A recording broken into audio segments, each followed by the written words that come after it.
Looking good. I'm not going to say testing, testing anymore. Yes.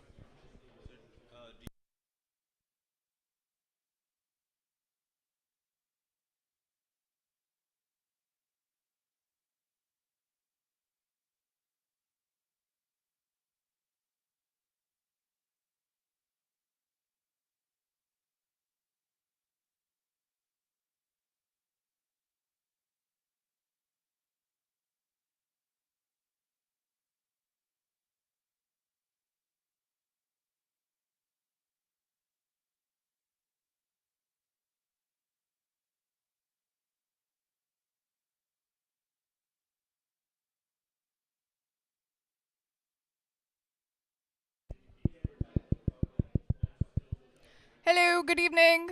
Hi, everyone. Please gather around. We'll begin shortly. The stream has already begun, though. I'm Benazir Khan. I'm an event and, I'm the program coordinator here and everything, and we've been putting up a few of these meetups. It's so nice to see today's turnout. It's so lovely to see so many of you back. Yeah, let's kick off our February edition of the Kubernetes and Cloud Native Berlin Meetup. First up, we have Chris. Chris will actually open with some remarks about. Chris has been doing meetups in the community for a very, very long time. Chris will talk about he'll touch upon a little bit of the history of the meetups, why we do these meetups, the programs that we try to have, and all of that, et cetera, et cetera. I'll let Chris begin. I won't go too deep into why. But it's just fun. It's fun, and we usually learn stuff. So that's why we do it, right? And to get everybody together. But yeah, I just want to because we restarted these things since COVID has quote unquote ended. And so, and now we're able to get back together. So I wanted to kind of give a history of that because we've had some also changes in the last few months, and I'd like to kind of address those and talk about like basically how we got here. Um, and so there's kind of an interesting history to the Kubernetes meetups. We did our first ones in 2015, basically talking about Kubernetes. 2015 had it. How many people had heard of Kubernetes in 2015? Probably very few. I mean, Jerome, come on, you're cheating. He was with the team who created Docker, so he knows this stuff. Um, so we first actually started the CoreOS Berlin meetup in February 2015. That actually I hope you like the colors. Um, we were working with CoreOS, and we were building this container runtime called Rocket, which was kind of like a competing container runtime that CoreOS had started, competing with Docker, of course. Um, they hired us actually to work on that at the end of 2014, and we were basically some of the folks, the founders of Kinfolk, were basically 3/4 actually I should say, basically 3/4 of the Rocket team at the time, and we kind of worked on that for about 2 years in total. So we were very close to the CoreOS team, and we started the CoreOS Berlin meetup, and it really got started with a bang. Our second meetup, in fact, was this fellow right here, Kelsey Hightower. He came to Berlin and presented at the Immobilien Scout 24. Yeah. And so, this was our basically second meetup. This was, I think, while Kelsey was still at CoreOS, and we were working with him on Rocket and other stuff. And so, yeah. So then we continued doing that, but CoreOS was, we were basically covering CoreOS and kind of related topics. But it became kind of obvious that, Kubernetes was becoming a bigger thing, and we should probably start a Kubernetes Berlin meetup. So in summer of 2015, I think it was August, I was looking to grab the Kubernetes Berlin meetup so that we could start doing meetups there. But nah, I think it was 5 days before that, somebody had grabbed it. And those are folks who, actually later became our friends. But when it happened, we were like, oh man, those guys, they're in Washington State. Well, actually, they were mostly in the U.S., not only Washington State, but they had grabbed a bunch of the Kubernetes meetups, and they actually did them ran them very well. They got a bunch of local people, but we were kind of annoyed by that. So no Kubernetes Berlin meetups for us. Um, but the folks who were doing it, they basically, started their first ones in January 2016 is when they had their first actual event. And they continued that until, the present basically, but I put fall 2022 because that's when two meetups merged, which I'll get into later. So because of the, because the Kubernetes ones was taken and we wanted actually to do this locally and kind of have the Berlin meetup be led by Berlin people, we chose to start the Cloud Native Computing Berlin, which we thought, okay, that includes Kubernetes, because it was also becoming obvious that Kubernetes was creating an ecosystem, and it wasn't only about Kubernetes. And so we started the Cloud Native Computing Berlin meetup. We had our first, so we carried on with the CoreOS one for a while and did very much related things. But we eventually created this and pretty much almost exclusively did this going forward, had held events under the Cloud Native Computing Berlin meetup umbrella. Of course, COVID came, all the meetups stopped, except we did do remote meetups. So we did carry on with those, but I was living in the US at the time, so I wasn't super involved with these, but the rest of our team did carry on, no matter how much they kind of miss the in-person aspect of things. But in mid-2022, we were looking to start things up, and it actually turned out that we had actually lost control of all of our meetups because there was such a long pause. If you actually basically don't log into your account over time and you don't respond to emails that we did not see, it actually gets assigned to other people. And so we were like, oh shit, we don't have, we lost access to a few of them. We also lost access to this one. And it turns out, when we reached out to the Kubernetes folks, they had lost access to this one as well. And so we were both in the same situation. So I contacted the person who picked up the Cloud Native Computing one. Funnily, I think he was in Stuttgart. But very nice guy. He said, yeah, I just picked it up because I saw it was available. And so he gave it back. We had that one. The Kubernetes meetup one, we saw who had that. We were like pretty sure we could, he was a nice guy. And so he's sitting right here. And so we had lunch, and he was very happy to, say, hey, let's do this together. But we also wanted to talk to the existing Kubernetes meetup folks. And so we basically all got together, made the plan to merge the Cloud Native Computing Berlin meetup and the Kubernetes meetup. And that's why today the Kubernetes and Cloud Native Berlin meetup exist. And that's where we are now. So that's basically the story. It's a little bit of, it's not really that much drama. It was just like, people who don't check their emails enough, if that's drama for you. So yeah, I just thought we'd give a little bit of history. Anybody have any questions, actually? Because there might be a few questions in there. Maybe I missed out on things. Yes? Were they just like, holding the Berlin meetup thing in the US? No. No, I mean, it was kind of, when Kubernetes, it was obvious in summer of 2015 that Kubernetes was going to be something. And a bunch of companies were basically forming startups around it. And so they were just kind of early, and they realized that having these meetups would allow them to get their company in front of a lot of eyes. And so they basically had a bunch of meetups all over the world. And they did actually reach out to people locally and had them run it. But yeah, it was a little weird. But yeah, I mean, it's probably a good move for them, but yeah.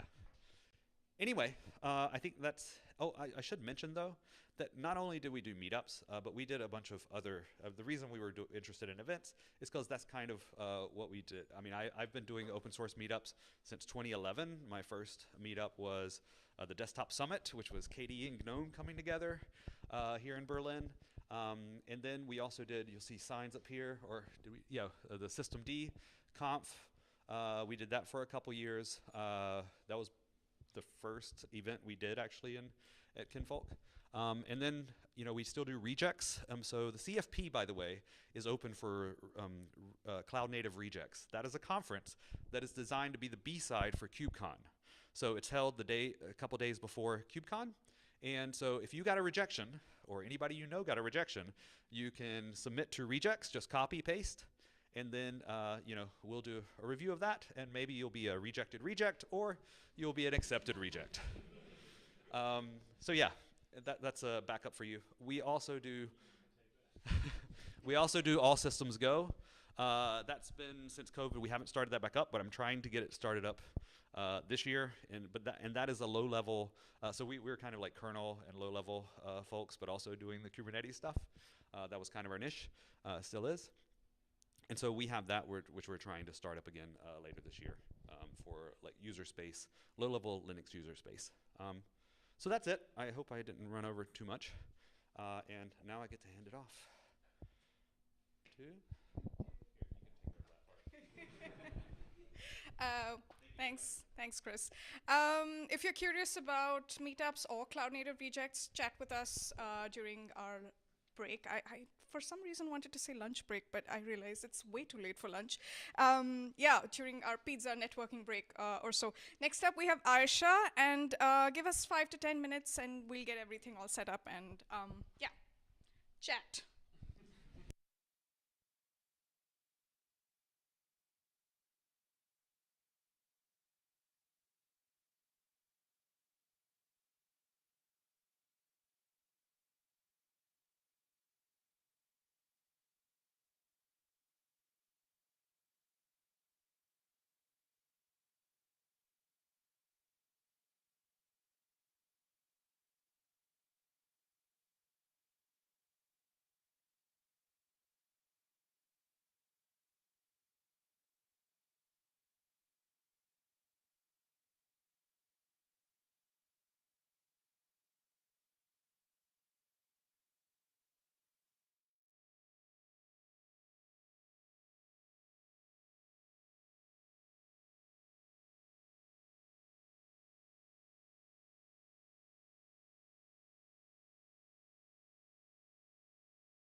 I just need to make it work the same.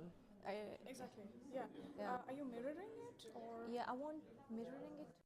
I'm just want because it's a separate and it's my view and this one is this view, I guess. I think if you just turn that on, then you should be able to. basically we need you to share your screen. Yeah, So, and that's my screen. Is it sharing? no, but you need to. No, you need to mirror it. I think if you go back to settings, Okay. I think in display or something like that. There's not really sure. It has to be super easy, but let me.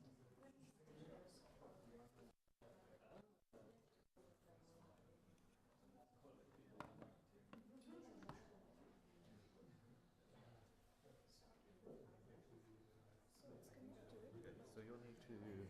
Just. You're extended right now, but you want to Yeah, mirror. of You want to course. mirror this, okay? Yeah. And I also shared that link I showed you. Yeah. Where's the link? In my LinkedIn, I have to check. Okay.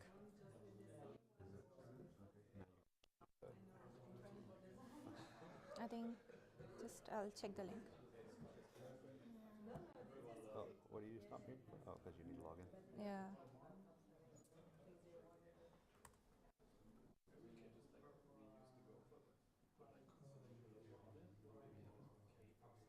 Yeah. Once you click on that.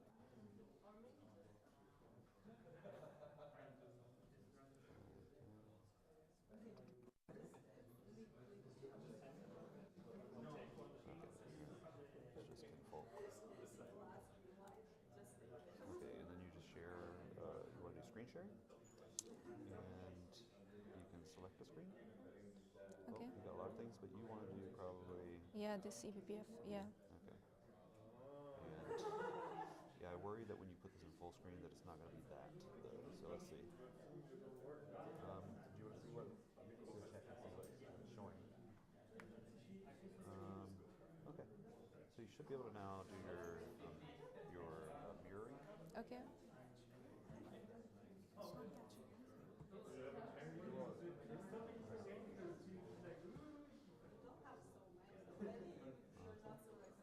Okay, that's okay. You're there, and now if we do this, okay, that should be fine, right? Okay. I think if you do you go up here and you say view, you can do full screen. Oops, oh, that is full screen. Yeah. Okay.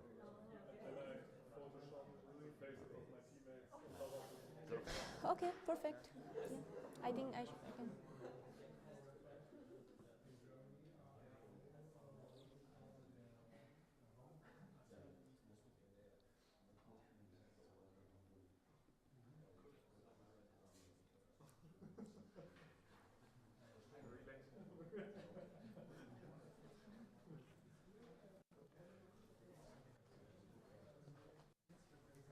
Should I start? Just give me a moment. Wait, just be on. But just wondering, can you still see the slides on that small screen? Why aren't we seeing the slides? Because it's not set up for it. It wasn't tested before. Is that not working? Oh. Yeah. You can start. Okay. Is it yours? No. That is mine. Yeah.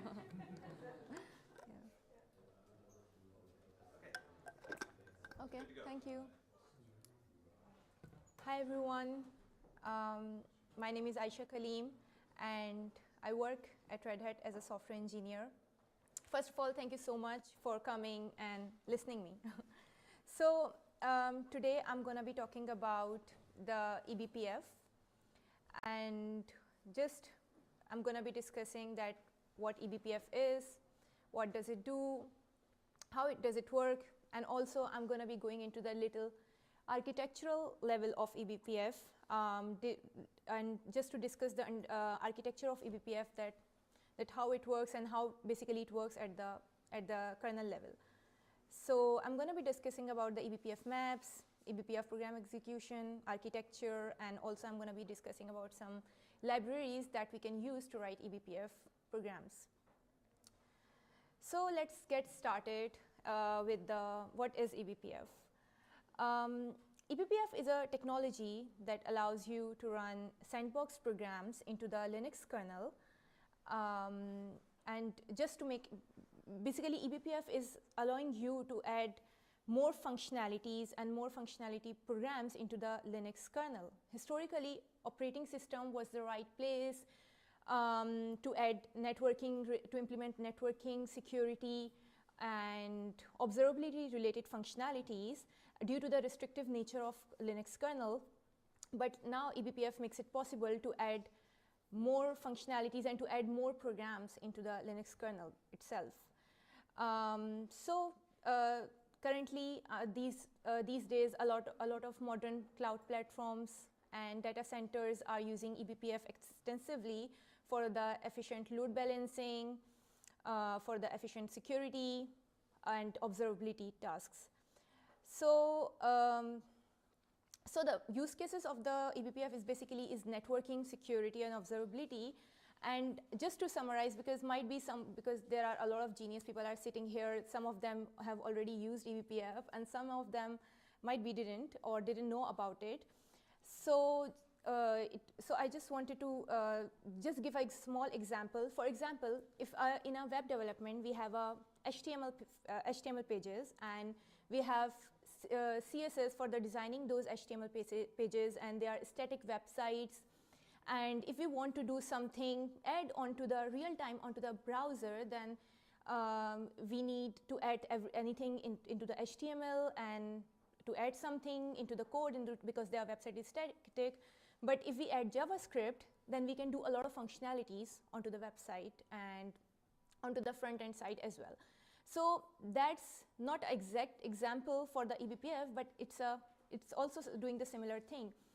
Because operating systems, they are constantly evolving. Linux constantly having more versioning, more versions, updating Ubuntu. So, but the Linux kernel is not evolving at the speed of the as operating system is. But the demands are constantly growing. The demands of better security, for the better networking, and for the better performance is constantly growing, and due to the restrictive nature of kernel, we don't have the access to the kernel space. So the purpose of eBPF is to basically to add more functionalities or the more programs or the more features that we need for the efficient performance, or to collect more data or the networking, we need to add eBPF programs we need little extra functionality to be added into the Linux kernel. So here, that's why eBPF comes here, and to make sure that we can add more functionalities into the kernel and run those sandbox programs into the Linux kernel without depending on the kernel version or without depending on any other things. And for that, there are a lot of projects that we basically use, or the developers use, to write those eBPF programs. For example, there are few ones which I'm going to be discussing it. Like for example, BCC, eBPF Trace, BPF Trace, and Cilium, and there are a lot of other projects that can be used to write eBPF programs. But before going to that, I'm going to be going into the kernel level, that how basically eBPF programs works into the kernel. Because when the developers was building the eBPF, the kernel security was the main important concern, and to make sure that if we are running some eBPF programs or any programs or add more functionality into the kernel, then it doesn't harm the kernel itself, because that's the heart of the Linux, and that's the heart of the server. So security was the most important factor, and that's why there are two components comes in when it comes to loading the eBPF programs. First, verifier engine, and the JIT, just-in-time compiler. So in the kernel, verifier is the one who makes sure that the eBPF programs are verified properly. They are following the set of instructions that needs to be required in the eBPF programs, and there are no exceptions. There are no uninitialized variables, I would say, or there are no infinite conditions or infinite loops. So verifier generally itself is a really 10,000 lines of instructions that needs to be verified by the verifier for the eBPF program to just run into the kernel. And then basically verifier sends that program to the JIT compiler, which is we call just-in-time compiler, and just-in-time compiler is basically just converts that eBPF program, just to take that eBPF program and to convert it into the like a kernel module, or run it as like a kernel module, or as native as a kernel. So that's the work of the JIT compiler, because the kernel expects you to expects the program in the bytecode, and kernel and for that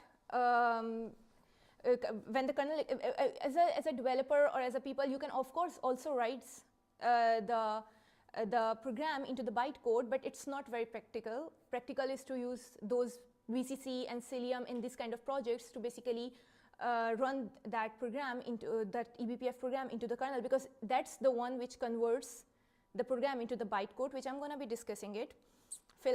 Right now I'm going to trying to cover from higher level to a lower level.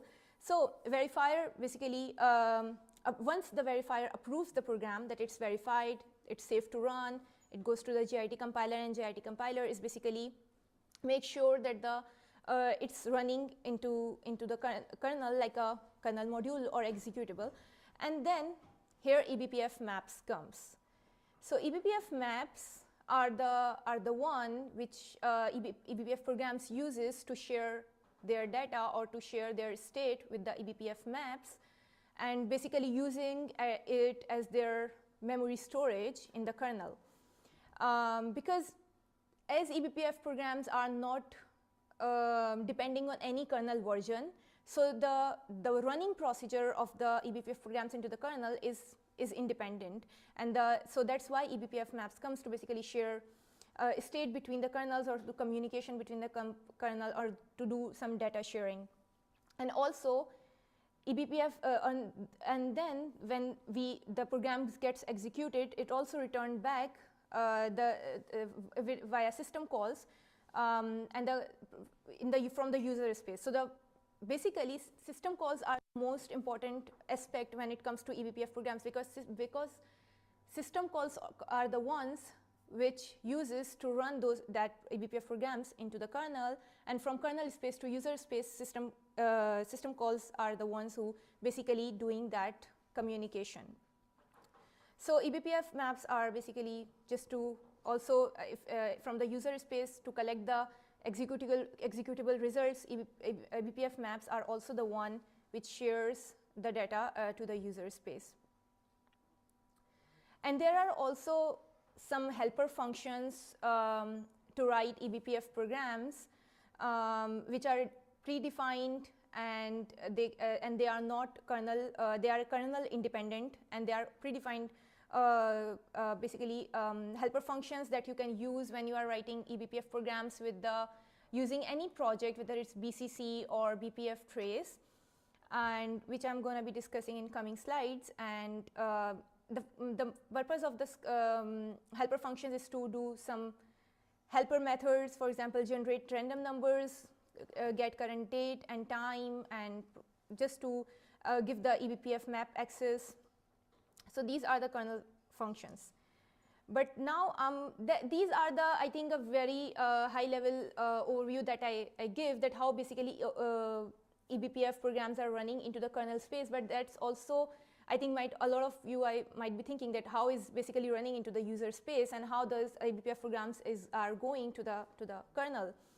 So as I said, that the kernel expects eBPF programs into the bytecode, and we will be using some project, whether it's BCC or some kind of compiler that basically converts that eBPF programs into the bytecode, and from bytecode via system call, we send those programs to the verifier, and then it gets compiled with the JIT compiler, and then all the executions can be done.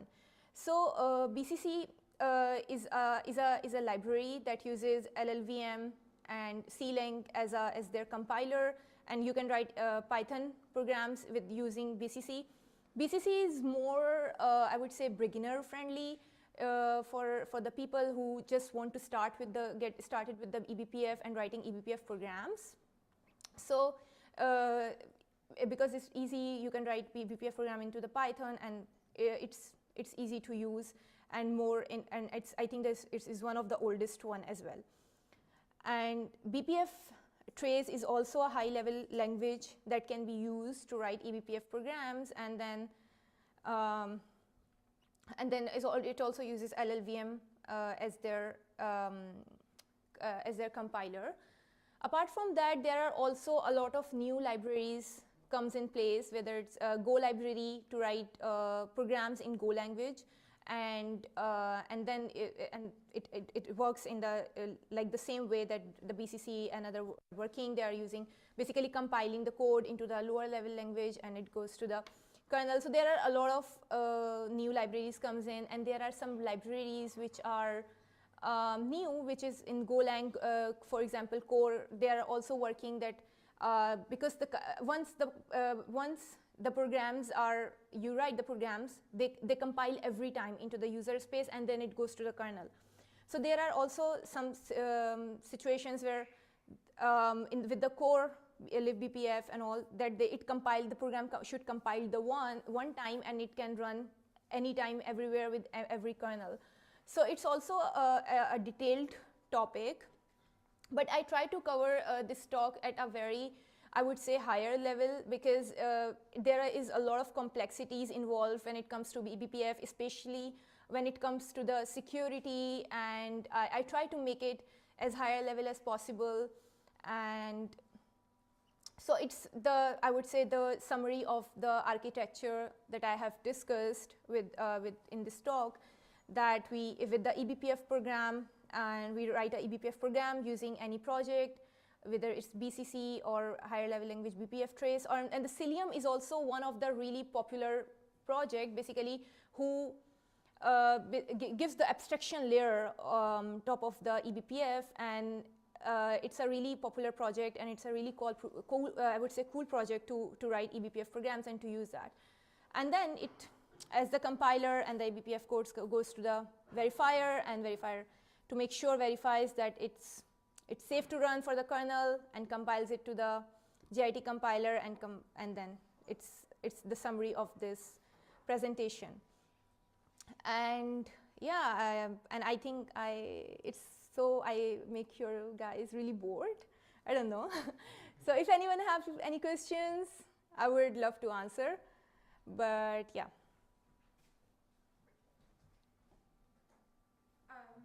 Just want to point out that this is Aisha's first presentation, and as a local meetup, I think we should all be extremely encouraging. So a hand, and also please do engage. If you do have some questions, please, let's just make it a discussion format. Yep. Yeah. Thank you.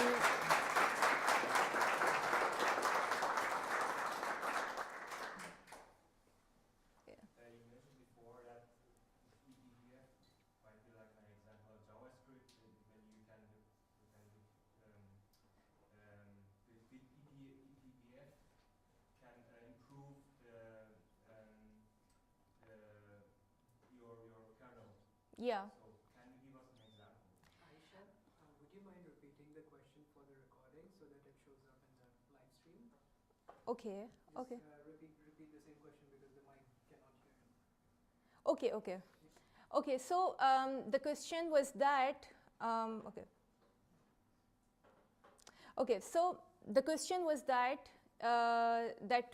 for the example, the first basically to initially when the people there are in the big data centers or cloud platforms, we have really big requirements related to the security and observability, and not all requirements can be implemented when it comes to the in operating system, because we need more information related to the networking. Initially, it was a BPF, which is a Berkeley packet filter, but now it's extended Berkeley packet filter, which is extended BPF. So with the JavaScript, I give the example just to say that it's, for example, if it's a simple website and we needed to add more functionalities, for example, if the user clicks the button, this function calls or this event happens, right? But if it's a HTML website and it's static, how we gonna do that? So JavaScript, we use JavaScript for that. So that's also, I would say, not exactly, but a similar example here, that when the requirements increases, when the demands increases, and the operating systems are also evolving and keep adding features. But when it comes to the adding features into the kernel, when it comes adding improvements into the kernel, it's not that much growing. It takes a lot of time to get updated the kernel version, and a lot of latest operating system they are using might be the oldest or the similar or not kernel. Their evaluation is not very fast, but we still need to add some more. I would say we mean more functionalities, whether to its networking and observability especially. So here eBPF comes that they add one portable program that do some extra task into the kernel, so that we don't need to change any kernel module, or we don't need to change anything into the kernel source code. We need some add on the top of it. Yeah, like, I don't know, some extra spice on the top of any dish you like. Can you imagine that in the long term going to be like included into the kernel? I think when it comes to including in the long term, I'm not really sure, because it's also depends on the use cases. I think eBPF is not everyone is the one that are using eBPF, and projects like Cilium and all other projects, they are the ones which makes it possible for the use cases to use eBPF, and they are just the programs that can be run on the basis of the requirements or on the basis of the better security and functionality. So yeah, I think that's for the future adding into the kernel. I'm not really sure, because kernel itself has a very restrictive nature, and it's a lot of security and concerns are connected with the kernel, and itself a verification process of the eBPF itself, I would say a really long process to verify and to make sure that it's safe to run in the kernel. So yeah, that's it. Which version of kernel introduce eBPF? I think now the latest versions of kernel is introducing the eBPF, but I am not exactly sure about the exactly kernel version, but the latest ones are introducing it. Yeah, yeah. Recently, I was working in a project where we were basically doing the collection of the data of the cryo and kubelet, and for the observability purposes, but we needed to add eBPF to get more observability related to the cryo, kubelet, and other security factors. So yeah, I think the latest ones are using it. Yeah. You say that eBPF is like a sandbox. So Yeah. Like a Sandboxed. Yeah. Like what eBPF is, I've said that the eBPF is a sandbox program for the Linux kernel, and I would say sandbox program is like it's a program which is independent of the kernel, and that can be run inside the kernel. So that's a piece of program. From Yeah. the user point of view, how far we need to write the program? Like, do you have an example? Like, what are the attributes or?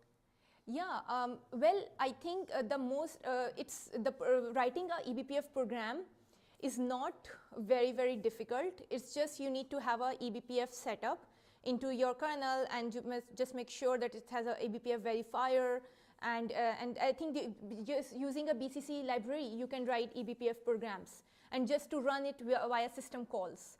So they can be run via system calls. So yeah, that's possible. I think for the beginner, if you want to try with it or getting hands-on with it, so I think BCC is the one which is really cool to use at first. Yeah.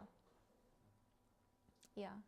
So how is eBPF avoiding security issues? Like if I have a container and it's starting a eBPF program to read the network traffic of another container, what are the security features to avoid that?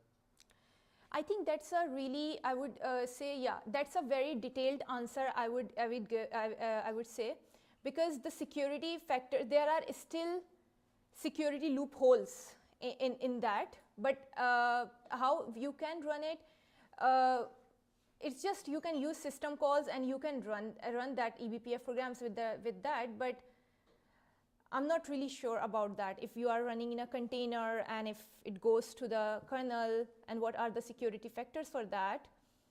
But I think it's also depends on the which project you are using for that. For example, Cilium, it provides great help when it comes to running eBPF program and give a top exception layer to make sure, and it also provides a lot of security factors to run the eBPF program into the kernel.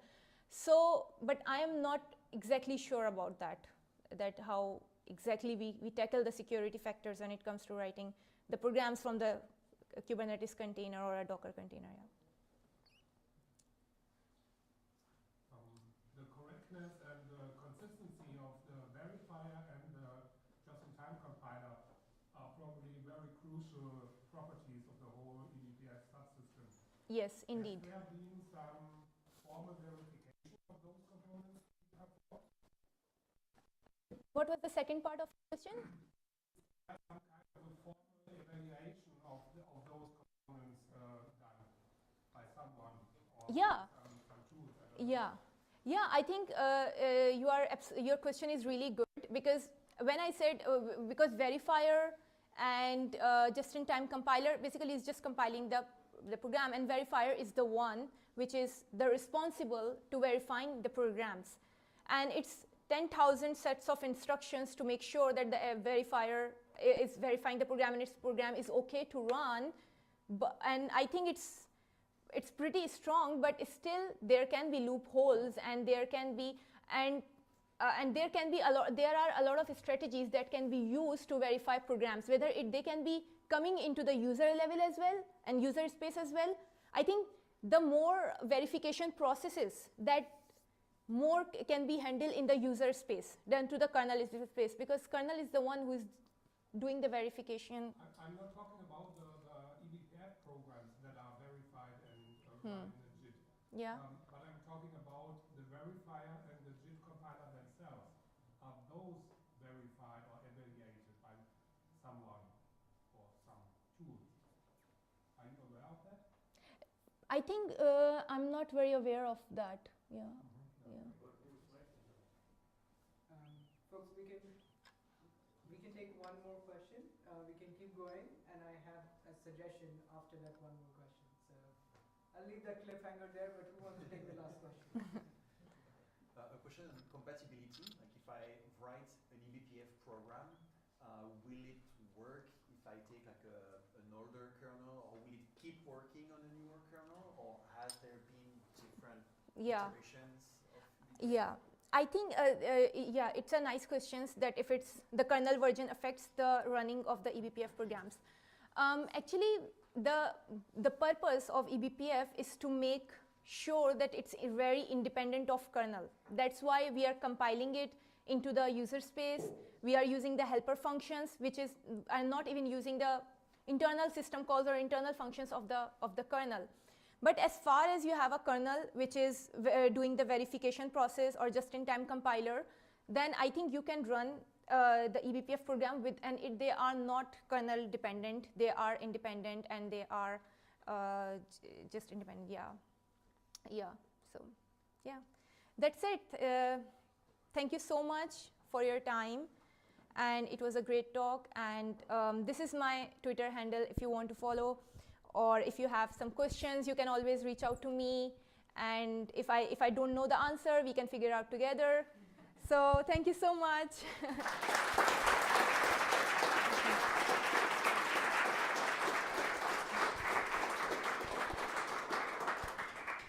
Thank you so much, Aisha. It was a pleasure having you here. Thank you for your talk. And once again, let's do a huge round of applause for Aisha. It is her first physical talk at a meetup, so keep it coming. We are looking forward to the next one. Thank you. All right, so what was the cliffhanger I was talking about, right? Clearly, there's a lot of interest for eBPF, and it has been nice to see this discussion, right? So I just wanted to look at everyone in this room. There's a lovely crowd in this room, and I'm sure a lot more people are also interested in eBPF, other topics, and this is the theme of the meetup, right? We have some experts here from all across the domain. So what I wanted to encourage is the pizza's here, the pizza's getting cold, and we have the next talk in about 30 minutes. So what I wanted to encourage is let's grab some slices of pizza and let's get the conversation going. And as Benazir would like to say, chat. So a quick logistics note, the restrooms are over here, the pizzas and drinks are over there, and the people, you can feel free to hang out. And now let's go. See you at 7:15-ish.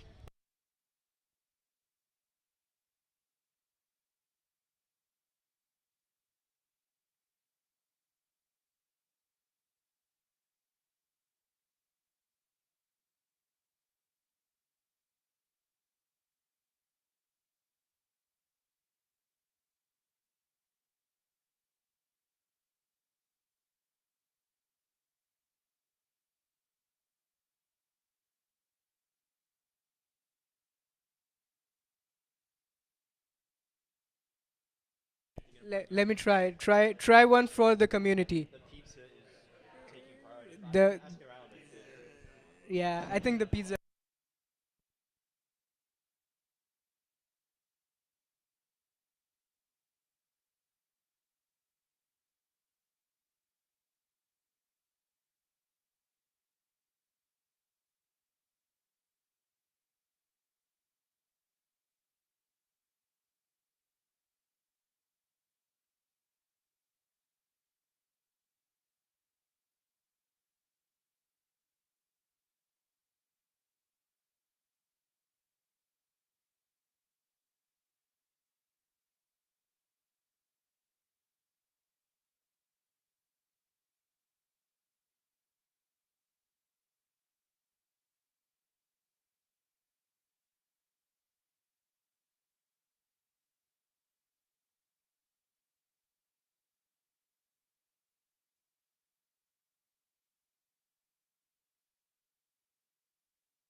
Everybody, can I have everybody's attention here for a sec?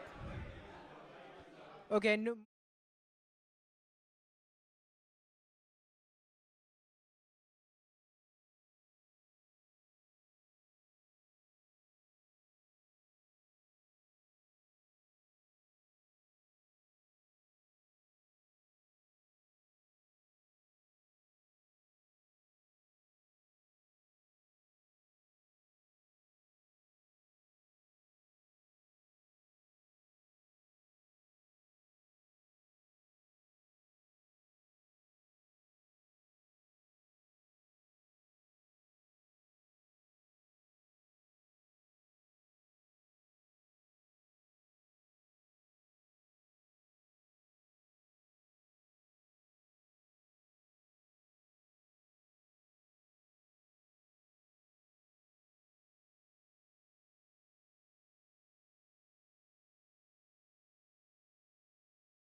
Yeah.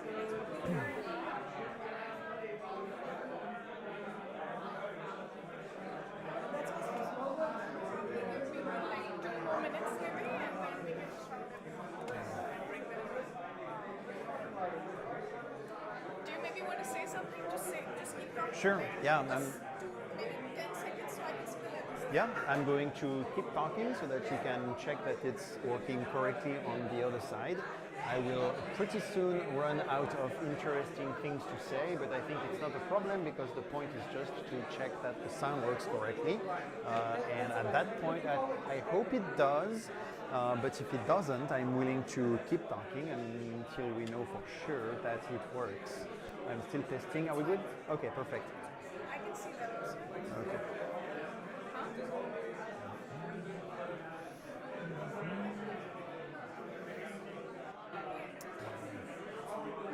That's fine. It's just that we're set up now.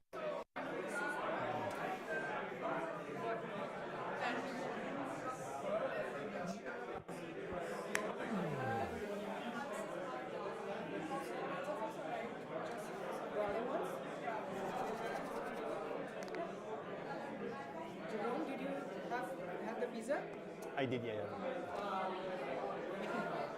There was some mistiming with the vegetarian pizza, so I just wanted to make sure. Oh. No, I'm flexitarian.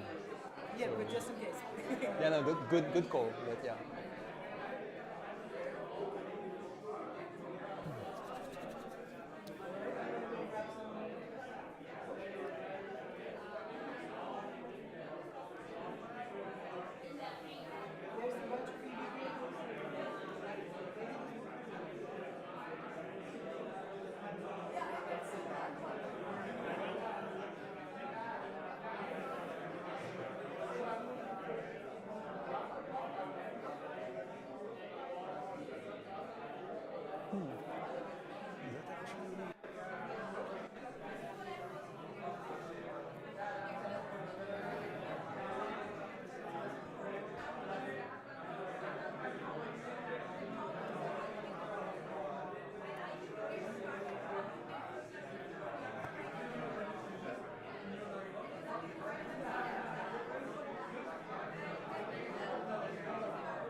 Hello, everyone. I think this is not loud enough, but let's see. Let's just keep talking until like everybody gets quiet. I think people in the back cannot hear as well.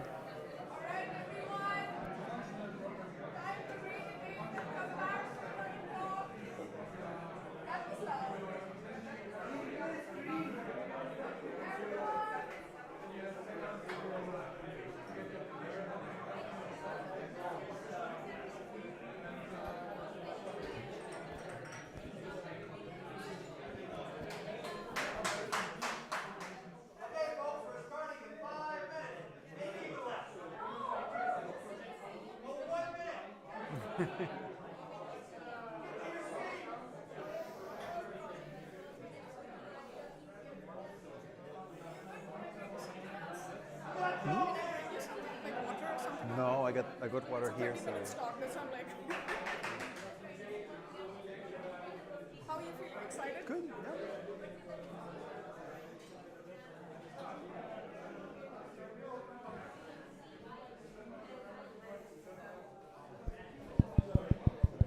All right, guys, rein it in. Come back for another talk. You can bring your pizza slices and sit and eat while you're watching.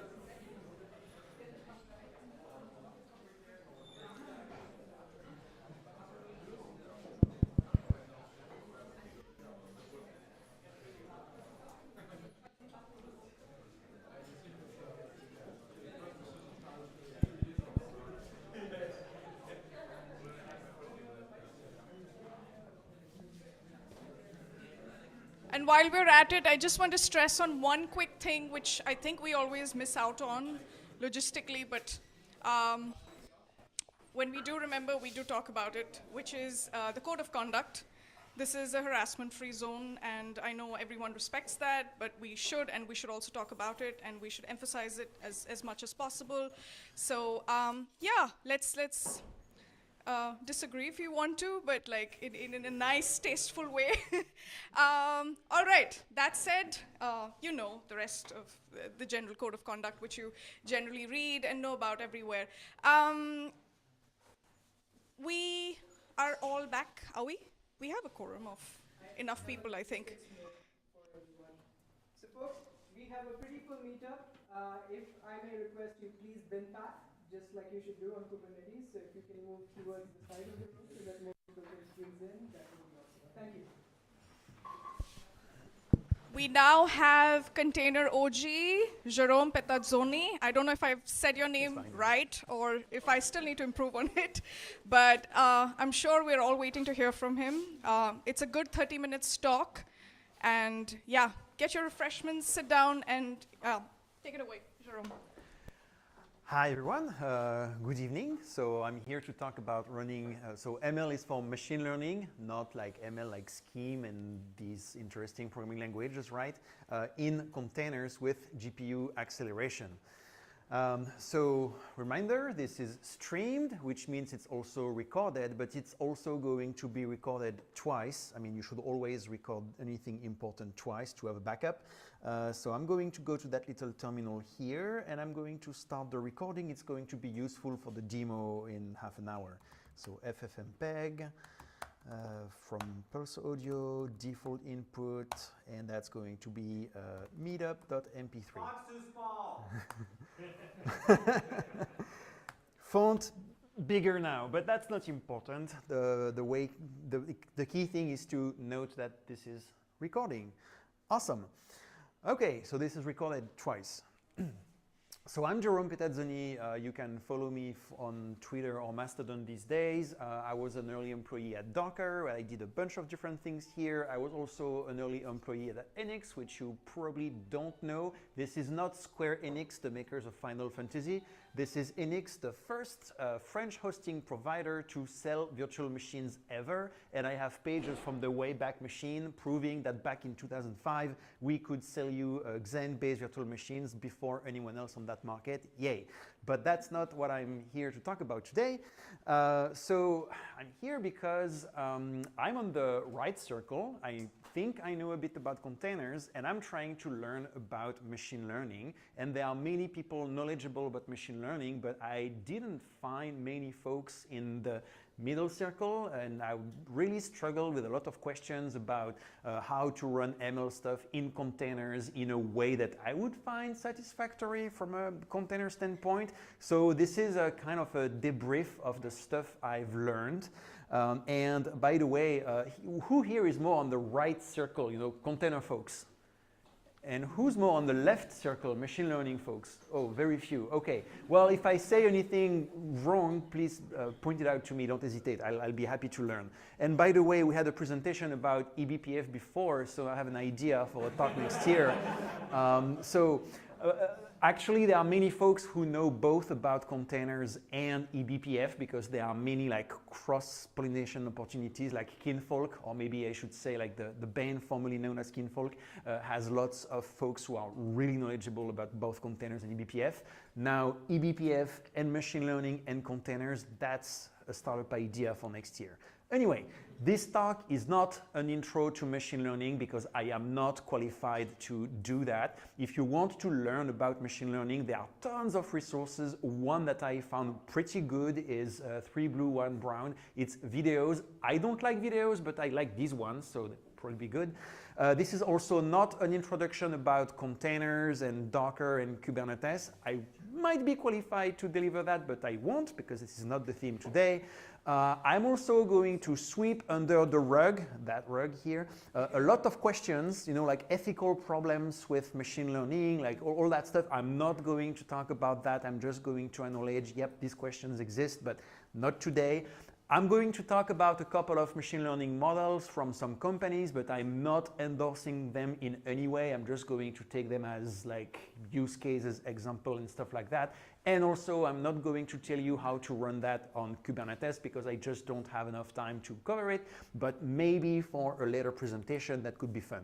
So I'm going to tell you about the context and the specific use case that got me into all this. Then I'm going to talk about running GPU stuff in containers, running machine learning in containers, then putting everything together, and then see where that takes us. So first, why am I even bothering with this?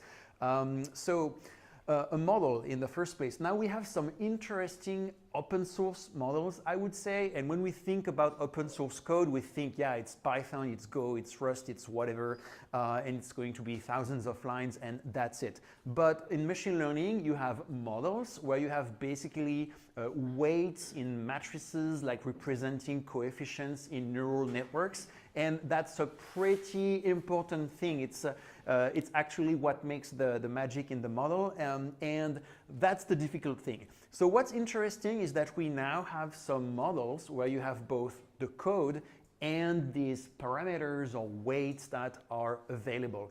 A really popular one is Stable Diffusion. You probably have heard about that one. You can ask it, like, give me a photo of an astronaut riding a horse, and it will happily give you that kind of picture. And this takes a few minutes on a relatively fast CPU and a few seconds on a GPU. So now we're talking some real acceleration. And the parameters I was talking about are about 5 gigs. So there is the code, and then there is like 5 gigs of matrices and floating point numbers, and I don't know exactly. Stable Diffusion is not the only one. You might have heard about DALL-E and Midjourney, and there are many others, but the interesting thing about Stable Diffusion is that you can run it on your own computer. I can run it on this old laptop. It would probably take longer than the Meetup to give me a picture. I can run it on a GPU, and when I say GPU, I mean like a few $100 GPU, not a data center, Tesla, whatever, that costs more than a Tesla car. These things are incredibly popular on GitHub, but okay, there is this graph where they're like, hey, look at this hockey stick growth here. That's the number of stars on GitHub. So they're like, look, we're growing much faster than everyone else. Well, except if you take the first comment on a pull request, apparently somebody thought that if they commented on the pull request with a prompt like give me a rock album cover blah blah blah, somehow the image would show up. No, that's not how it works, I'm sorry. Somebody made like the most interesting GitHub pull request ever, and another person this. And just to be clear, I did not go like trying to find the best cases. I literally took the first ones on this project. So I think here, when we look at that kind of graph, yes, it's popular because it's kind of when you compare B2B and B2C, like obviously there are more people using apps like, let's say, Uber or Lyft than people using VS Code because not the same target. And now I think there are like literally millions, if not tens of millions of folks trying to run these models on their machine because let's face it, it's pretty cool. You put some crazy prompt and it comes up with an image. That's really nice. I mean, back in the days, like 1,000 years ago, you had to be like the, I don't know, the king or whatever of Venice and have your artist to do that. And now anyone with a computer can do it. That's nice. But it's just to put in perspective the incredible growth on GitHub. All right, another model, which for me personally is more useful, is Whisper. Whisper does automatic speech recognition, which means you talk at it and it gives you text, which I really like because I prefer to read rather than that you have to listen to someone, even though I'm talking right now, but anyway. Whisper is pretty impressive because it works great on English, including with my French accent. It works great on my French as well, even when I'm talking about Kubernetes and kubectl and etcd and stuff like that. It actually transcribes them properly, and that was really impressive. And I have to give a big thanks to my friend Julius Foltz, one of the founders of Prometheus, who told me about this and is like, dude, you have to try this. And I listened to it and I did, and now here I am, so it's all his fault. Okay, so in the case of Whisper, the parameters can have like very different sizes. So okay, there is that table here, but you see like it goes from about 80 megs on disk to about 3 gigs, so all the sizes that you want. And to give you an idea of how fast it goes, if you want to transcribe like half a minute of speech, it's going to take a few seconds if you do that on GPU. and maybe a few minutes or whatever on CPU, depend on the CPU. But again, big difference between CPU and GPU. And by the way, this is what Whisper gives me when I ask it to transcribe some of my Docker or Kubernetes courses in English on top or on French below. It works really well. And this is raw, you know, not edited, not fixed or whatever. We don't fix in prod, in post here. So now you might wonder, do you really need to run that on GPU? Okay, sure, it's like 10 times or 50 times faster, but who cares? You can just wait a little bit. Well, if I tell you that you can work on a new programming language and it's going to take 5 seconds to compile or 5 minutes to compile, what do you prefer? And beyond our own personal comfort, if I can compile and test in a few seconds, I'm going to be able to experiment a lot more. I try, I fail, I try again, I fail again, and in an hour I can do like dozens of experiments, while if it takes 1 hour to compile, in 1 hour I can do 1 experiment. So here, that's why I wanted GPUs, so that I had like a faster feedback loop in my experiments. The results of these experiments, so that's kind of a beta version of the whole thing, but I'm taking like 16 hours Kubernetes course and breaking it down in small chunks and automating the whole editing process. It takes maybe 20 minutes of me editing a text file to indicate cut here, cut here, cut here, and then a few hours of compute to get something like this. You know, you have like sorry, the text is really small here. Okay.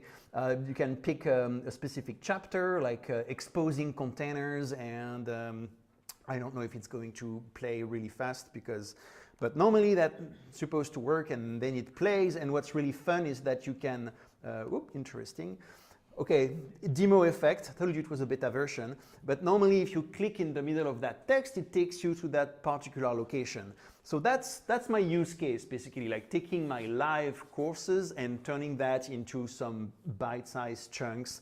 All right, now, how do we, let's say that we agree we want to run machine learning stuff and leverage GPU because it's faster, and we want to do that in containers. I mean, maybe you don't, but personally, I want to do it in containers because reasons. So how does that work? Normally, when you run code, not just in containers, but anywhere, the way that the code interacts with the rest of the world is through system calls. So our code, you know, I write like C code or Python or Go or Rust, it's going to use libraries, and eventually at some point the libraries are going to make these system calls. And I think it's called the ABI, like the kind of the API between what we call userland, our code, and the kernel. That's the frontier, you know, the line between inside the container and outside the container, the kernel code. And this thing has been incredibly stable over decades. There is here like the Linux programming interface. I don't know exactly when that has been written, but I have an older like Linux book which was about kernel 2.0, and I'm pretty sure that this book is more recent. It has more stuff, like more system calls and newer features, but you can get my super old French book about like programming for the Linux kernel, and you could write code using these system calls that would still work today. Actually, you can take container images that I've built 10 years ago. One of the advantages of being at Docker in the early days is that you can have images that are actually 10 years old, and it still works today on a modern kernel. Why? Because I won't show you that link, because that would be at least half a dozen code of conduct violations. But Linus, the great maintainer of the Linux kernel, tends to be kind of a little bit an asshole when people break that thing, and he insults them and berates them, etc., etc. So maybe there are better ways to maintain compatibility, but at least it works, and we have this stability on the kernel. Okay, great. Now, add GPUs, and the fun ends here. Now, when you use, for instance, NVIDIA, and you use the NVIDIA drivers, On the right-hand side in the module, we have some kernel modules. And on the left-hand side, we have userland libraries. And the bad news is that the library that you use and the kernel module have to match exactly, which means that when you update your NVIDIA driver, you also need to update the corresponding libraries. So now it means that if I update the kernel on my machine, I need to rebuild my containers. That sounds like extremely bad news from a container person perspective. Like, all right, let's try to do something like this, where we take the device nodes, the stuff in /dev, put that in the container, put the libraries from the machine, mount them in the container, copy them in the right place, and run some program, and it works. Okay, that was a Terminator reference, sorry about that, but it works. You do that and it works for real, but it feels honestly like super hackish. Nobody wants to do that in production, at least I don't. So fun thing is that it's stable enough that during the first year of the pandemic, when I moved all my courses to be online, and so I had like the whole encoding set up with OBS, like Open Broadcast Studio, I was running OBS in containers because reasons, with like GPU acceleration and all that stuff, and it was stable enough for me to basically base my source of income on it. So it works, but seriously, that kind of command line? No. So there is a better way, and the better way is something called NVIDIA Docker, or actually it's the NVIDIA like container runtime. And when you install that, you add a couple of flags to your Docker run, and it works. Now it does exactly the same thing. I'm sure many of you have done stuff with like Puppet, Chef, Ansible, etc. And what we very often do is that we take some really ugly shell scripts and put that behind some config management rules. And now you do make this thing happen. It looks nice like this, but behind the scenes it's just a bunch of shell scripts. So here, what happens is that the NVIDIA Container Runtime is a wrapper for runC. So that gives us an OCI compliant runtime. And itself is going to call runC to run the containers. Now, if you don't know about OCI and runC, etc., you might be like, okay, who cares? Good news, well, that means that since it's an OCI compliant thing, you can drop it in and use it with Podman, Kubernetes, and many other projects in the container ecosystem. So yes, great. Little details on that. You need to not only put that -- runtime NVIDIA, but you need also these environment variables. If you don't put the variables, the runtime is not going to wake up, so to speak, and it's not going to inject the libraries and binaries in the container. It took me a while to figure that one. So yeah, that gives us something that lets us use GPUs inside containers. Great. Next, we want to run machine learning applications in containers. And I walked into this thinking it's just apps. So I'm just going to write a Docker file and it's going to be easy, right? So I took Whisper, the like voice transcription thing, and like, okay, this is Python, and they have like a setup py and requirements.txt and all that stuff. So you can actually like pip install straight from the repo on GitHub, and it works. They require FFmpeg to do some audio transformation, codec stuff, but I got this. Great. By the way, all the Docker files for this are gathered in a repo here if you want to compare and check, etc. So I built this thing, like literally this 3 lines Docker file, and it builds a 6 gigs image. I've seen some pretty big images in my days at Docker, as you can imagine, but this seemed a little bit excessive. So, and by the way, that doesn't include the 3 gigs file with the models and everything. At first I thought, oh, okay, that's the model. No, the model is not there yet. So if you look into the dependencies, my understanding is that a lot of machine learning stuff is in Python. Not all of it, but a lot of it. And there are 2 big churches. Well, the 2 major ones basically are PyTorch and TensorFlow. TensorFlow, I think, is kind of backed by Google, PyTorch by Meta, the band formerly known as Facebook, or the other way around. No, I think that's it. Anyway, if you look at the size of these packages, You have 1.8 gigs for PyTorch, and I don't even know how you manage to have like almost 2 gigs of code. It's probably not just code, but I haven't dived into it yet, so I can't explain why. I'm sure there are really good reasons. TensorFlow, same thing. There is an NVIDIA package that is more than 1 gig, which I maybe don't need if I want to run on CPU. And then well-known stuff like NumPy. And by the way, transformers, like if you look into machine learning, it's one of the new like super interesting things, like kind of responsible for a lot of the breakthrough we had in deep learning the last couple of years. So that one pretty important as well. But anyway, really, really, really big container image. And when I looked a little bit closer, I realized I made a beginner's mistake. I had the pip download cache in there, almost 2 gigs. Like, all right, let's roll up our sleeves and try to shrink that image a bit. So I kind of fast forward through this because it's, you know, just like Docker image optimization. Let's remove the cache. Let's do some multi-stage build. Let's use a virtual env. Let's do like, oh, I'm going to talk about that one because this is fairly new. And even if you work with containers, you may or may not know about this. And I think this is incredibly cool. This is a pretty recent feature with BuildKit where you can basically mount a cache directory. 2 benefits there. It means that the cache directory is not going to be included in the final build. So all the stuff, you know, when you do like an apt-get update or pip install whatever or anything like that, if you set the right directories to be cache directories, well, first advantage, they don't end up in the final image. Second advantage, they persist from one build to the next. So it's a little bit as if you were doing like a good rm-rf on that directory, but you keep the advantages of caching when you invoke the build over and over. All right, so we do all that stuff and that gives us some significant improvements.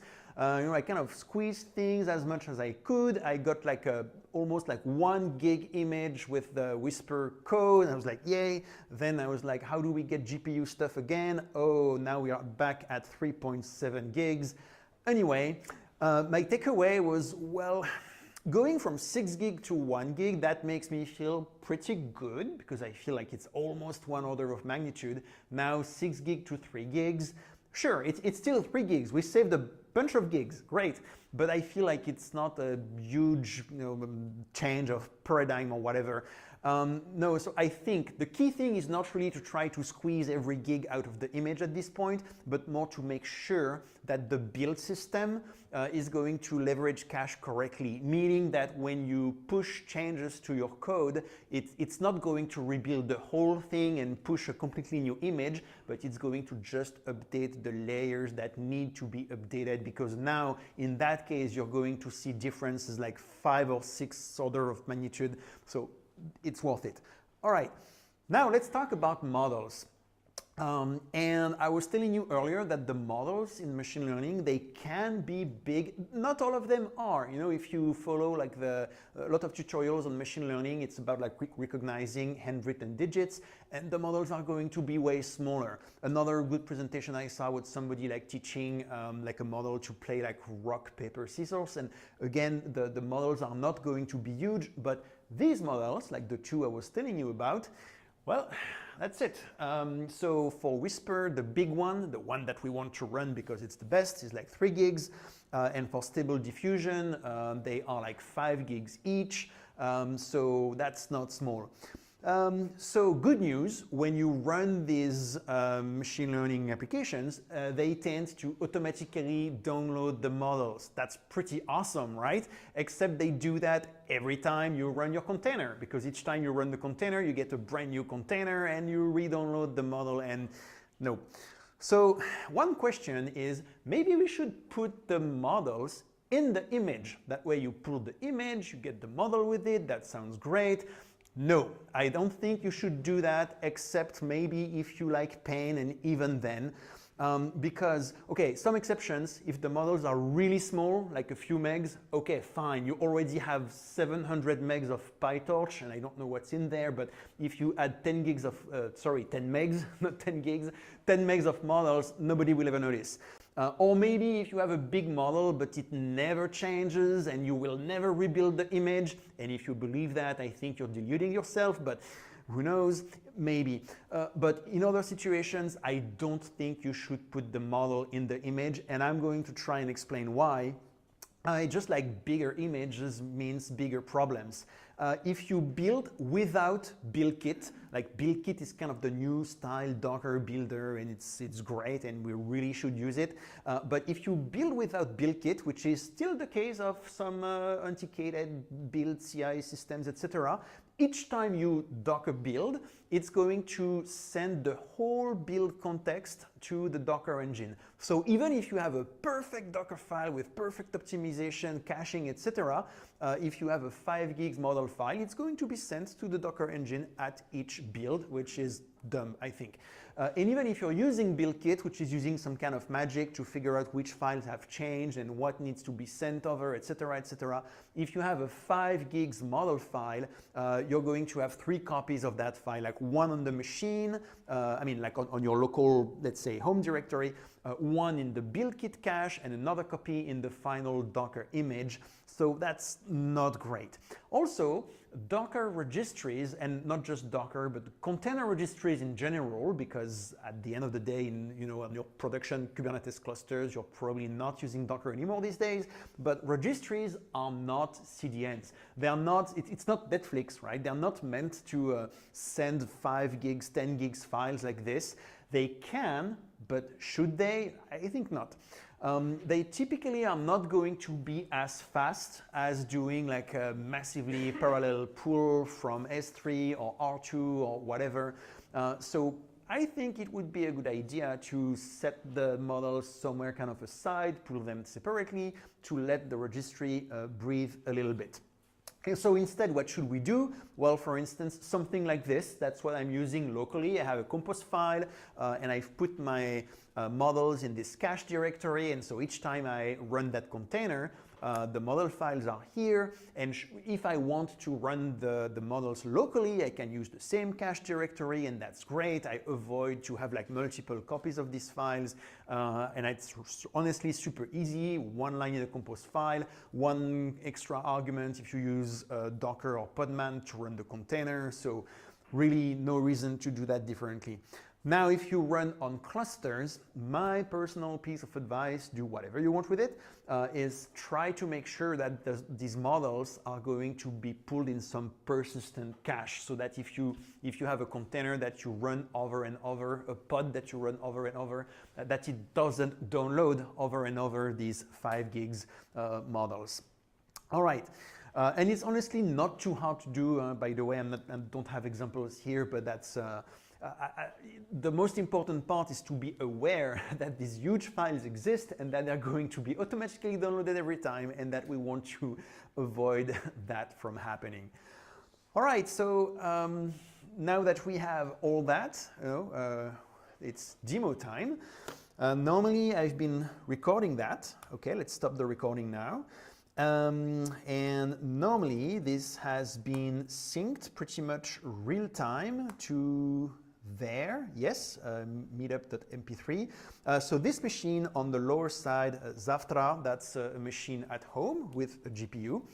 Okay, so on top, I'm going to run Whisper with 2W. It's a little shell script to run the Whisper container and mount the local directory and the cache and everything. So we are in a container. Yeah, we are in a container. I don't even have PS in the container, but trust me, we are in a container. And I'm going to do whisper meetup.mp3. And this brave little laptop is going to try its best. So the first little moment was loading the model. It's 3 gigs, so even if it's on the local SSD, it takes a while. Now it says, hey, you're using CPU, that's too bad, it's going to take a while. And it successfully detected English. And in a moment, probably 30 seconds, 40 seconds from now, it's going to start telling us what was said at the beginning of the meetup. Meanwhile, so on the machine here at home, we have that meetup file that was kind of synchronized progressively. And I'm going to do the same thing, whisper, and whisper meetup.mp3. And, oh, there is a, oh, okay, moment. It says warning you're on CPU, but it shouldn't because I have a GPU at home. So let's check. A good way to check if all the GPU stuff is set up all right is to try to run NVIDIA SMI and okay, command not found, so it means that it's not set up properly. Okay, let's get out of here and let's check my little wrapper. Right, I forgot to put the dash runtime NVIDIA, so let's add that dash runtime NVIDIA. And yeah. Are you taking questions or should we leave it until the end? Oh, maybe just 1 minute, and like we're almost there. So, okay, now I can run NVIDIA SMI, and yep, I have the output that says you have a brave GPU and it's ready to work. So now I do whisper meetup.mp3. I don't get a warning about using CPU and things going to be slow. And okay, and there we go. Let's unzoom a little bit. So I'm just unzooming so that we can see the comparative speed. On top, CPU running on this laptop, on the bottom, GPU running at home. And as you can see, the GPU is much faster. So when you're waiting for the whole thing to transcribe and see like how did it perform with these parameters and everything, in one case, you're gonna wait like half an hour. In the other case, 2 minutes, done. See, it's already at 6 minutes of transcription. So that's pretty nice. Now we can zoom a little bit. And okay, it didn't do that well on here, on kubectl and etcd. I don't know which model it's using by default, so let's add dash model large. I think it's maybe medium by default. And let's let it work for a bit and let's see what happens. By the way, the models are so big that even at home where I have like mounts over Ethernet, like on gigabit, loading the model is still slow. Yeah, because a 3 gigs file on a 1 gig link, it still takes like 30 seconds to load the file the first time, which is super long. Oh, by the way, you see that it said I'm Jerome Petazzoni, but it kind of didn't get my name right. Now you can kind of condition the model. You can say, hey, initial prompt. This is a meetup talk in Berlin by Jerome Petazzoni. And then it's going to use that to know kind of, I mean, I'm not exactly telling it what it's about, but it's going to try to continue in the same style. And because there is Petazzoni, my name written correctly, normally when there is Petazzoni in the beginning of the transcript, it should get it right because it had it just before. And okay, and yep, now it got the name correctly. One thing that may or may not work, but you can also influence the style. So for instance, if instead of putting like punctuation and all that stuff, you want to say, let's do this Twitter shitstorm style because machine learning is so cool, shake my head. So sometimes this works, sometimes it doesn't, but sometimes it's going to continue in the same style and it's going to just like let go of punctuation and everything, like put lowercase. We'll see, it depends. A funny thing is that these models can hallucinate. So what does it mean, hallucinate? It means that it's going to give you stuff that's not here. For instance, if you have a long pause, yep, see, it works. Now it's believing like I'm like feverishly typing on social media. It can hallucinate. So for instance, if there is a long pause, very often it's going to write like subtitles by Radio-Canada. You're like, what? I didn't say that. This is because very often at the end of a movie, you're going to have like subtitles by whomever. And so the model kind of learned when there is a long pause, it means the text should be subtitles by blah, blah, blah. So that's an hallucination. Okay, that was a little example. Yeah, that's pretty cool, right? So results, I got my kind of semi-automated, like chaptered video thingies. The links are in the slides, so you don't have to remember that it's demo.kubectl party/key8s part1/ horrible goose, whatever, malicious goose. No, there is the link. So just in case, if some of you want to get started with Kubernetes, there is like the equivalent of maybe the first days of my Kubernetes training there, and you can use and abuse that content as much as you want. It's free. The quality is not so great yet because beta stuff, etc., but use it if you want. I'm trying to get this better. So for instance, to have better timestamps, because as you can see in the transcript here, we have timestamps. But it's kind of coarse grain. It's like a whole line and you have like a few seconds of audio. I would like to get something like word by word so that I can detect long pauses, so that I can add like, know when there is a new chapter, for instance, or even here you can see we have this big thing of text that's not very palatable. So I would like to automatically put breaks in there, for instance. Get rid of the hallucinations, because it's kind of weird when you're in the middle, you're in the zone in learning about load balancer services and it says subtitles, but Radio Canada, you're like, what? Better constrain the prompt text so that it gets my name and other things like that correctly. Now the problem is that honestly, the code I wrote to do that thing, I didn't even dive into the model itself. It's just like shell scripts and Python scripts. I'm just calling that thing and using the output files. So it's kind of embarrassing in a way, because I'm not really doing machine learning. I'm using machine learning, but I'm not really diving into things themselves. So I hope to eventually get there. Stuff that I'm working on. So I have the strongly held belief that if you are using the cloud, but you're not using spot instances or whatever your provider calls them, then you're basically lining up the pockets of your cloud provider. You should be using spot instances because it's like 40%, 60, 90% cheaper. So I'm putting up some recipes to let us run Kubernetes pods with GPU acceleration and spot instances. Maybe that could be for a future talk. I'm also trying to build some content on like machine learning operations and illustrating different patterns. So here, for instance, we have relatively long inference time. Inference, it's when you ask the model to predict something, by opposed to training, which is when you build the model itself. So you have pretty long inference, so it's a good use for Kubernetes jobs and pods, like something like that. But if you have really short inference time, something that would take like 10 milliseconds, that would be better to put that between an API endpoint, for instance. So I'm trying to build something like that, but honestly, I'm not feeling comfortable enough with the machine learning part to do something like this. And also, to kind of go full circle, somebody used like machine learning sentiment analysis on the Linux kernel mailing list to rank Linus Torvalds like rants by most hateful to least hateful. So that's kind of interesting.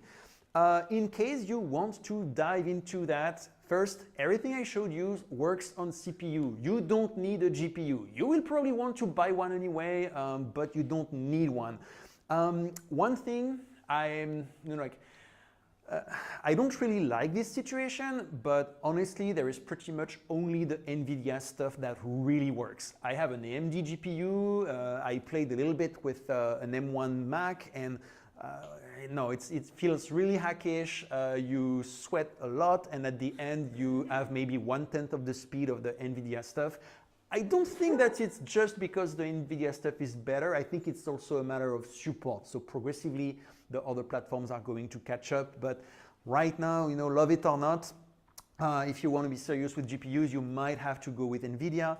And also, little detail, if like me, you have an older GPU lying around, like a 1660, it doesn't support FP16 math correctly, and so I had to buy a new one because all the stuff I was trying to do didn't work.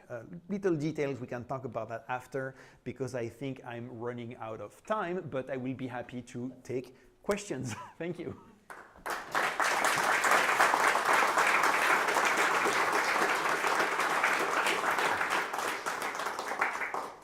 think you had questions. So yeah, two of them.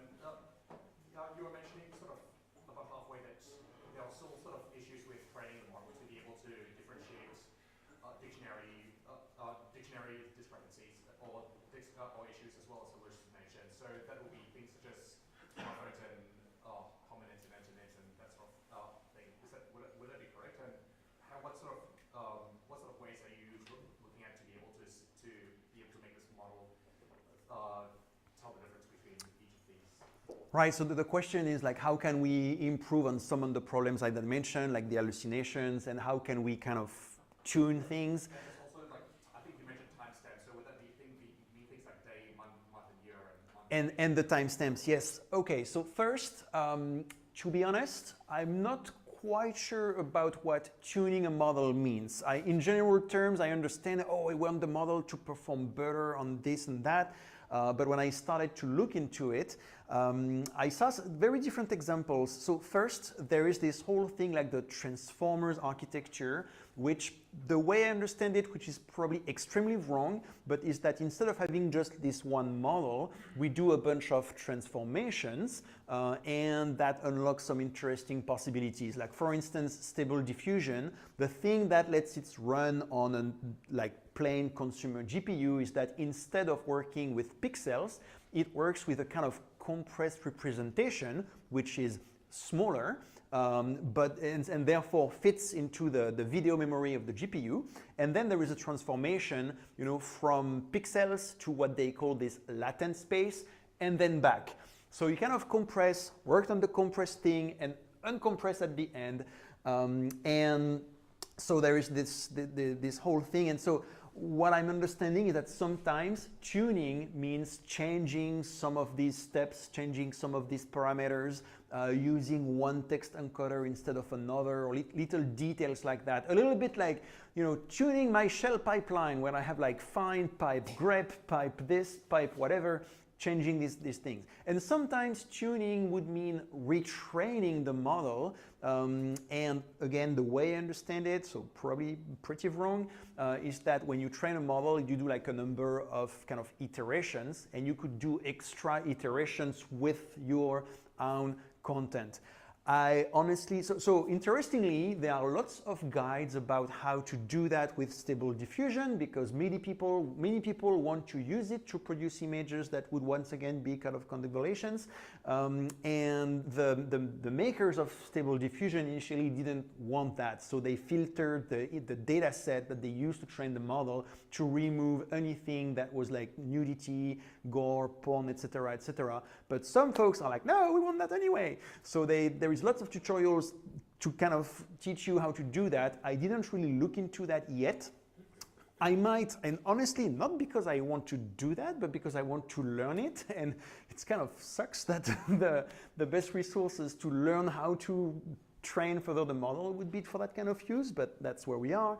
And another question, so on the timestamps, so there is that thing called WhisperX. WhisperX. And what they do is that instead of the example I was showing you, where you have, would that be, yes, that's the one. Instead of having one line with, time of the beginning of the sentence and time of the end of the sentence, you have the time for each word. So you can do something like, where is the demo?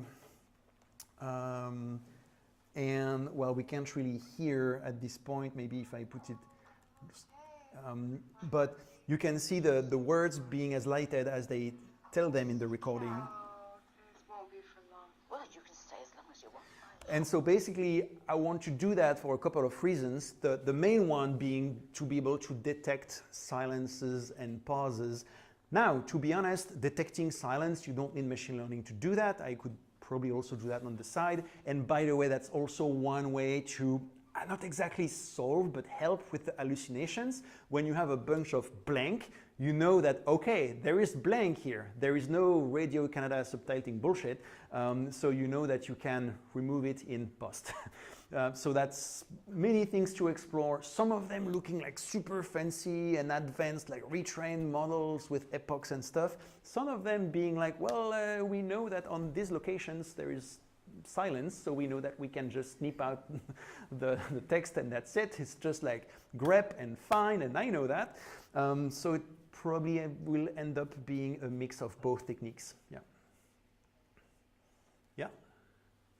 When we are dealing with something like resources like CPUs with Docker or Kubernetes, what they provide is like throttling that resource. Like it means like we can use half CPU and we can balance between the processes that we have. Is there anything like that for GPU as well?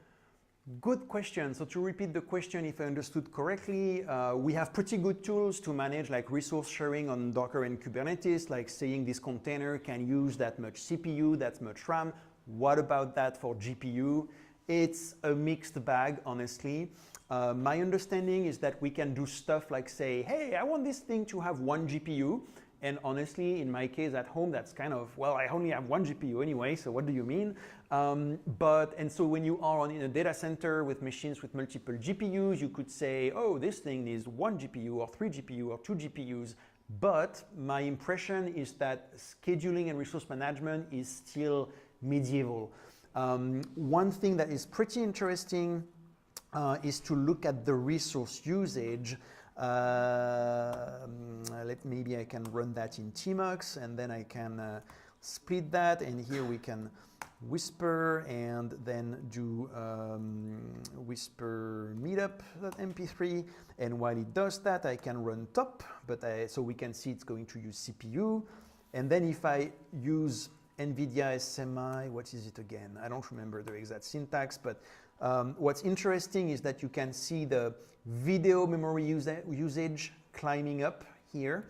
And now we are like that's how I know that we are probably on the medium model, because when you are on the large model, it's taking like 10 gigs.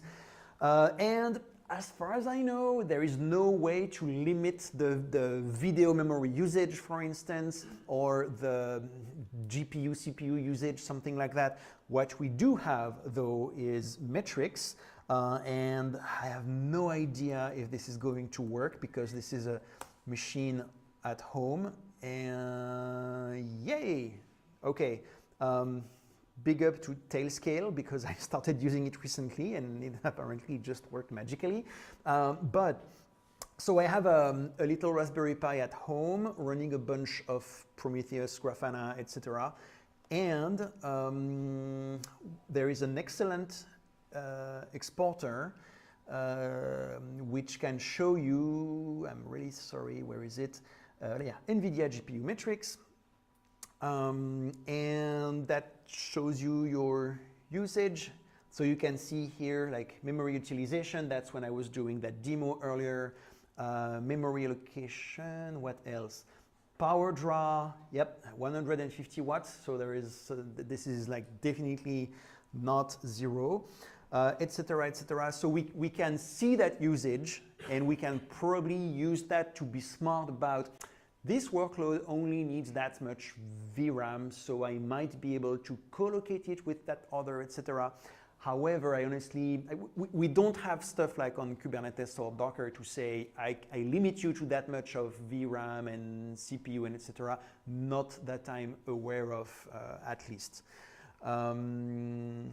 I wish I could remember the name of the guy who made that exporter, because I shopped for exporters, and there are half a dozen of them, and this is definitely the best one. I will tweet it or whatever later, because he really deserves a hat tip as well. Yes? Yeah, I just wanted to say, I think this partitioning of GPUs is really only available in the data center grade ones, because I was trying to do that. Right, yeah. On the data center line, there is some partitioning thing going on. I have no idea. Oh, one thing that also worth mentioning, just in case, if you're dabbling with GPU stuff, there are some features that are not available on consumer GPUs. For instance, if you do video encoding you can only do 2 streams at a time, which is pretty ridiculous. So there is something called NVIDIA patch, like NVIDIA and patch, which patches your DLLs or .SOs to remove these limitations, just in case. Pretty convenient stuff. I don't know if it would give us these data center features, but maybe I should check. It could be interesting. Yeah. Yeah. And what is the best framework for distributed training on Kubernetes, in your opinion? What's the best framework for distributed training on Kubernetes? Honestly, I don't know. I haven't trained a model yet. I mean, I've looked at a bunch of videos now about, you know, like the classic like end-round digits and the rock, paper, scissors one and etc. And I'm like, okay, tomorrow I'm gonna train a model. Tomorrow.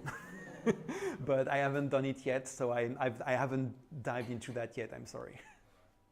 Yeah. Just a heads up, when you will be training the model, usually you just leave the model as it is and you just build more layers on top of it with your own data or more data that you found from the internet, usually as much data as possible in your format. But yeah, you need to learn how to construct the above layers on top of that model in order to. Right. If I understood correctly your warning, you say it's not just about adding more and more neural layers and data, but you also need to understand how to pick the right number of layers and how they're connected. Yeah. Yeah. That you don't touch the parameters that are already there. Right. Yeah. They usually make a checkpoint in the TensorFlow sheet. I haven't been so far yet, but yeah, I'm going to remember that because I think it's going to be useful in the near future. Yeah.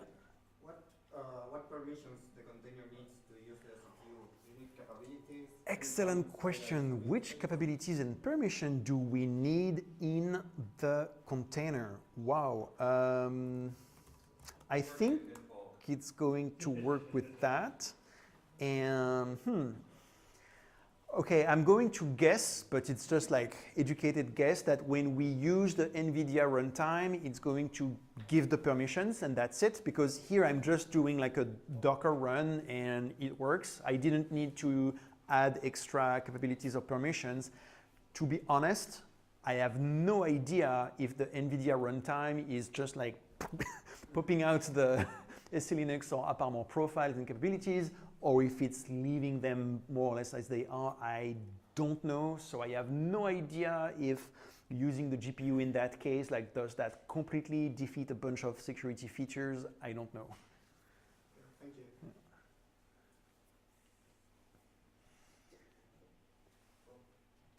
Thank you.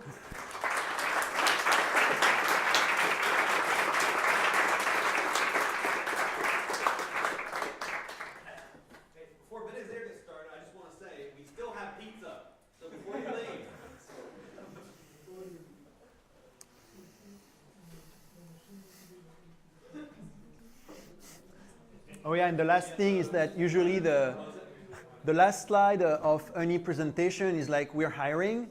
I'm not hiring, like I'm just by myself.